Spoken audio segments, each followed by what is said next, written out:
ये कहानी है एक लड़के की जो गर्मियों के दौरान अपने मॉम डैड के साथ अपने लेक हाउस पर जाता है, जहां उसे अपने पड़ोस में रहने वाली एक अमीर आदमी की वाइफ से प्यार हो जाता है।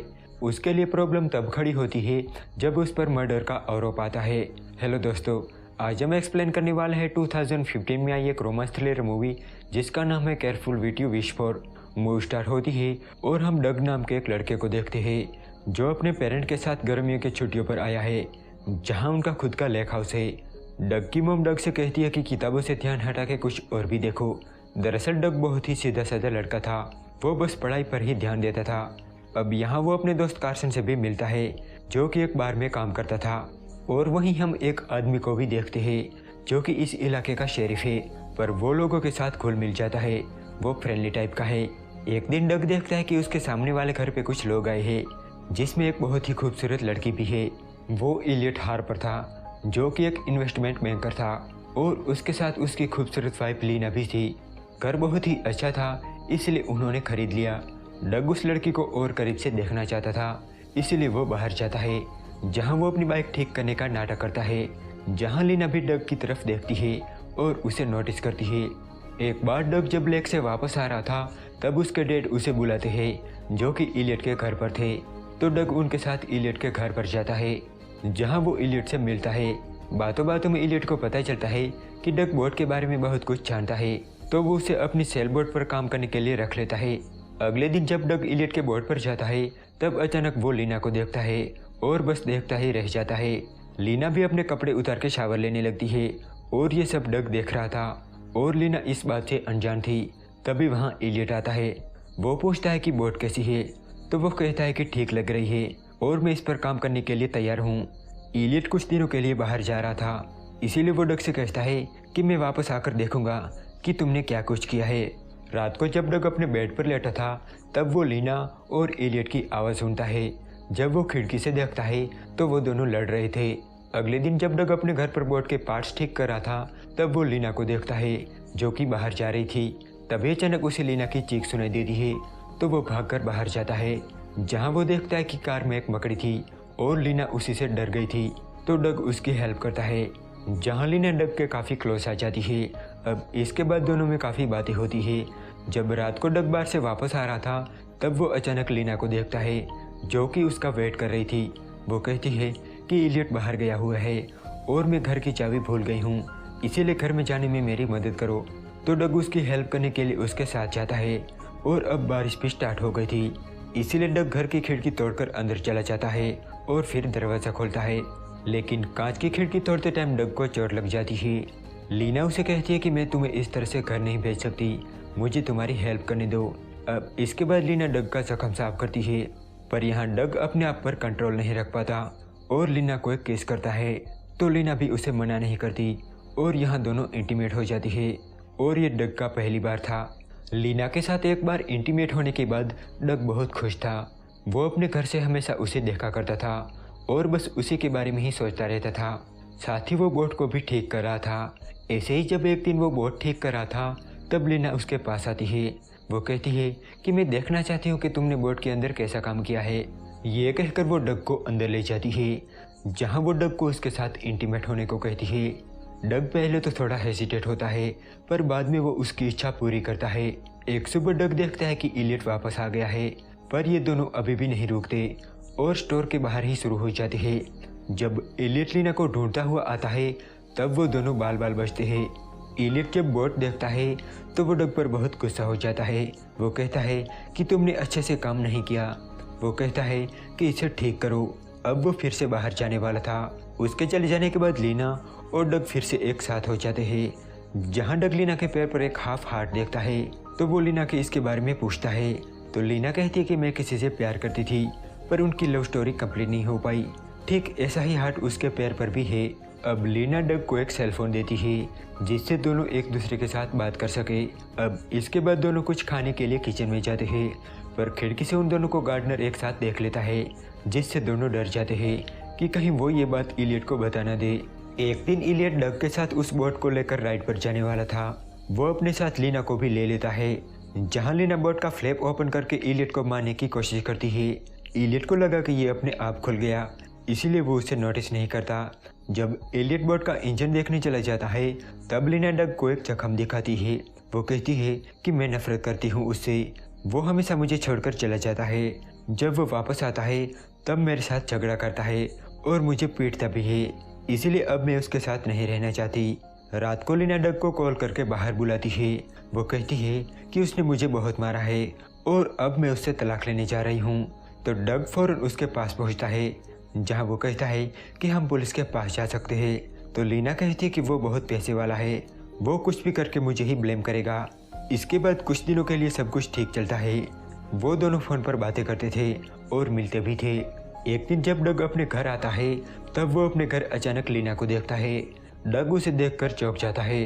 वो कहता है कि तुम यहाँ क्या कर रही हो, मेरे पेरेंट्स घर में हैं। तो लीना कहती है कि मुझे वादा करो कि चाहे कुछ भी हो जाए पर तुम मेरी मदद करोगे। डग कहता है कि ठीक है। लीना कहती है कि जितना जल्दी हो सके मेरे घर आ जाओ। तो डग लीना के घर जाता है, जहाँ वो देखता है कि एलियट की बॉडी फर्श पर पड़ी है। लीना कहती है कि वो मुझे मार रहा था, इसलिए मेरे हाथ जो लगा मैंने उसके सर पे मार दिया, जिस वजह से वो मर गया। डग कहता है कि तुमने एम्बुलेंस को फ़ोन किया। लीना कहती है कि नहीं। अब डग काफ़ी डर जाता है। वो कहता है कि हमें पुलिस को सब बता देना चाहिए। लीना कहती है कि उसका परिवार बहुत बड़ा है और पावरफुल है और वो मुझे कभी नहीं छोड़ेंगे। वो मुझ पर आरोप लगाने के लिए लॉयर्स की फ़ौज तैयार करेंगे। डग कहता है कि ये बहुत बड़ी बात है, या तो हमें पुलिस को बताना होगा या फिर हमें मेरे पेरेंट्स को ये बात बतानी होगी। हम अकेले इसे हैंडल नहीं कर सकते। लीना कहती है कि तुम एक बच्चे हो, मुझे तुम्हें इन सब में नहीं खींचना चाहिए। तो डग उसकी हेल्प करने के लिए मान जाता है। वो कहता है कि हमें बहुत सोच समझकर काम करना होगा। दूसरी बात, हमें बिल्कुल नॉर्मल रहना होगा जिससे किसी को हम पर शक ना हो। दूसरे दिन डग काम पर जाता है, जहाँ वो नॉर्मली बिहेव करता है। यहाँ लीना भी डग के पेरेंट्स की नज़रों में रहती है। रात को डग एलियट की बॉडी को लेकर उसके बोट पर जाता है, पर तभी एक सिक्योरिटी गार्ड उसे पीछे से आवाज़ लगाता है। गार्ड को लग रहा था कि वो एलियट है, क्योंकि डग ने कपड़े ही ऐसे पहने थे और ऐसा दिखावा कर रहा था कि वो एलियट है। कम रोशनी में वो गार्ड डग का चेहरा सही से पहचान नहीं पाया। डग एलियट की बॉडी को बोट में रखकर आग लगा देता है। दूसरे दिन पुलिस को एलियट की बॉडी और बोट मिलती है और वो अपनी जांच शुरू कर देती है। अब डग के घर के सामने हमेशा पुलिस का आना जाना रहता था। पुलिस लीना को बताती है कि आपके पति की मौत हो गई है। रात को जब डग बार में था तब वहाँ शेरिफ भी आया हुआ था, जहाँ डग को पता चलता है कि लीना को इंश्योरेंस में $10 मिलियन मिलने वाले हैं। इसकी इन्वेस्टिगेशन करने के लिए इंश्योरेंस डिटेक्टिव भी आ रही है, जो कि बहुत ही स्ट्रिक्ट है। अब लीना को इन्वेस्टिगेशन करने के लिए पुलिस स्टेशन बुलाया जाता है, जहां वो लीना से उनकी मैरिज लाइफ के बारे में और लीना के दूसरे आदमियों के अफेयर के बारे में पूछा जाता है, जिससे लीना चिढ़ जाती है और उसके लॉयर के साथ चली जाती है। अब शेरिफ और डिटेक्टिव लीना के घर इन्वेस्टिगेशन करने के लिए जाते हैं, जहां शेरिफ देखता है कि इस घर से डग का बेडरूम देखता है। इसका मतलब है कि डग लीना को देख सकता था। तो वहीं दूसरी तरफ डिटेक्टिव को टूटी हुई खिड़की पर डग का खून और उसके फिंगरप्रिंट दिखाई देते हैं। अब उन्हें बहुत ही तगड़े प्रूफ हाथ लगे थे, इसलिए वो उनका सैंपल ले लेते हैं। आगे डग को भी इन्वेस्टिगेशन के लिए बुलाया जाता है, जहां उसे एलियट के बारे में सवाल किए जाते हैं, पर वो ज़्यादा कुछ नहीं बताता। डिटेक्टिव कहती है कि अगर तुम कुछ छिपा रहे हो तो मत छुपाओ, क्योंकि तुम पर भी सीरियस चार्ज लग सकते हैं। इस वजह से डग के पेरेंट्स ऑफेंड हो जाते हैं और डग को लेकर चले जाते हैं। अब पुलिस कातिल का पता लगाने की हर कोशिश कर रही थी। एक दिन डग और लीना मिलकर उनके मोबाइल छुपा देते हैं, क्योंकि उसके जरिए पुलिस उन्हें ढूंढ सकती थी। अब पुलिस ने जो एविडेंस लिए थे वो डग के ब्लड से मैच करवाना चाहते थे, इसीलिए वो उसे पुलिस स्टेशन लेकर जा रहे थे। तब डिटेक्टिव उसे बताती है कि लीना तुम्हें फंसाना चाहती है, तुम्हारा खून खिड़की वाले खून से मैच हो जाएगा, इसीलिए हम कंक्लूड कर सकते हैं कि तुमने ही एलियट को मारा है। इसीलिए जो भी तुम जानती हो वो सब बता दो, तुम्हारे पास अभी भी वक्त है। पर डग उसे कुछ नहीं बताता। इसके बाद डग बहुत डर जाता है और अब उसे लीना पर भी भरोसा नहीं रहा था। वो सीधा अपने दोस्त कार्सन से मिलता है और उसे सारी सच्चाई बताता है। तो कार्सन कहता है कि तुम्हारे पास कुछ तो ऐसा होगा जिससे ये साबित किया जा सके कि लीना और तुम रिलेशनशिप में थे। तब डग को याद आता है कि मोबाइल से है जो ये प्रूफ कर सकते हैं। उसमें उनके कुछ प्राइवेट फोटोज और टेक्स्ट वगैरह थे। इसके अलावा उन दोनों को गार्डनर ने भी देख लिया था। वो फोन्स लेने के लिए निकल ही रहा था कि तभी शेरिफ उसे बुलाता है और उसे बातें करने लगता है। वो कहता है कि अगर वो कुछ बताना चाहता है तो वो खुल के बता सकता है, वो उसकी हेल्प करेगा।